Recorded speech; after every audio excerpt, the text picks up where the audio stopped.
Hello again. Now, civil society is calling for key changes to the Basic Education Law Amendment Bill. This bill proposes giving a provincial head of departments approval of all public schools' language policies. It also seeks to criminalize parents with penalties that include fines or jail time for submitting false or misleading information. Other concerning issues raised by civil society include the introduction of the limited sale of alcohol during school functions. Let's unpack some of these now with Cecile Van Schalkwyk from the Legal Resources Centre. Cecile, good afternoon. Thank you very much for your time. So you part of a team of NGOs, civil society organizations like Section 27, for example, who've got a number of concerns around this. I mean, Children's Institute as well. What are you worried about? So Dan, there's quite a few issues with the bill. I think one has to remember that this is the first time in quite a long time that the Department of Basic Education is introducing new legislation. So the bill is actually trying to do quite a lot, and is trying to bring the education laws around education in South Africa in line with developments that have happened in the courts in sort of recent years. So, in light of that, it was always going to be controversial. And we know that in the previous round of submissions on this bill, over 5,000 submissions were made on the bill, and this is already a revised version of that. I think there's a few things to be concerned about. One of the major issues, of course, has to do with the submission of documentation by learners to the school. Now we know that at the end of 2019 there was a very important judgment that came out of the Eastern Cape High Court here in Makanda that said that all children, irrespective of their documentary status, have a right to receive education in terms of the Constitution. Now, what the bill seems to do is to actually go back on what the court had said there, and sort of create categories of learners who have to submit documentation that is more far-reaching than we've seen in the past. So it requires, for example, the unabridged birth certificate of the child themselves, as well as the parents, asylum seeker documentation and immigration documentation of both the child and the parents. So that's really one of the issues, the key issues that we are very concerned with, because of course that creates immediate barriers for children to access education in cases where they don't have that.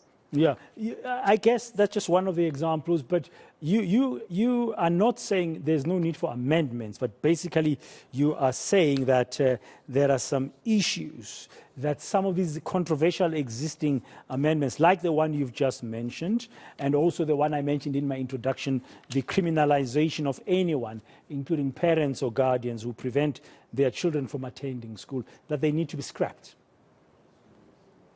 Yes. So, I mean, we are, of course, I think all civil society, accept that it's very, very important that all learners go to school. We're not suggesting that, people who don't, send their children to school shouldn't be held accountable in some way. The only reason that we are proposing the scrapping of that is that what we have found in practice, and civil society who works within this sector will tell you as well, that there are a lot of reasons why children don't attend school and why parents aren't able to send their children to school. Sometimes it has to do with economic reasons. Sometimes children can't be transported to school. The parents can't afford to transport the children to school.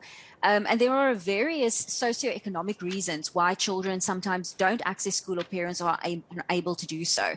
And what we are saying is, criminalizing these parents has exactly the opposite effect of that's not the way you deal with these kinds of issues.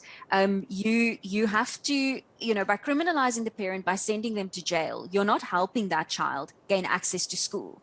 What you're doing is you are removing their primary support system.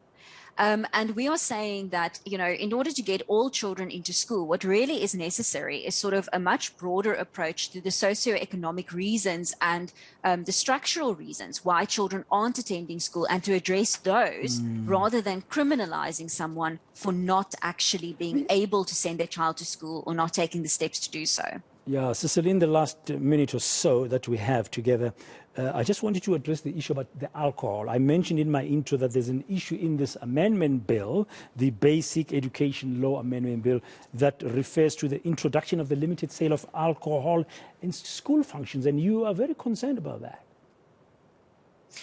Yes, so the bill does propose sort of, it doesn't allow for alcohol just to be freely used on school premises. What it does do is it tries to create a framework within which alcohol can be used at certain school functions, and then there can be some permission given by the HOD in certain instances for the use of alcohol on school premises. We have multiple issues with that. Firstly, of course, the fact that it's the way it's framed at the moment is so broad that it actually doesn't protect children who could possibly be exposed to the use of alcohol on school premises, who could be exposed to people who are, drunk on school premises because they've been given this exemption in terms of the bill. And what we are saying is, we actually don't want alcohol at all on school premises. But if that is the way the bill wants to go, then there needs to be a much, much more refined framework for how that needs to be used. And specifically, it cannot be used at all in the presence of school children. Schools are supposed to be safe spaces. Children aren't supposed to be exposed to alcohol when they are at school. And even if that is at a function, after school or where their parents are involved or their teachers are involved, it simply is not safe for children to be exposed to an environment like that. Okay, I mean, these are, of course, the biggest amendments to the basic education laws in the past decade that are being considered, and you're making those submissions, and let's see how it's going to go. Thank you very much. Cecile Van Schalkwyk from the Legal Resources Centre.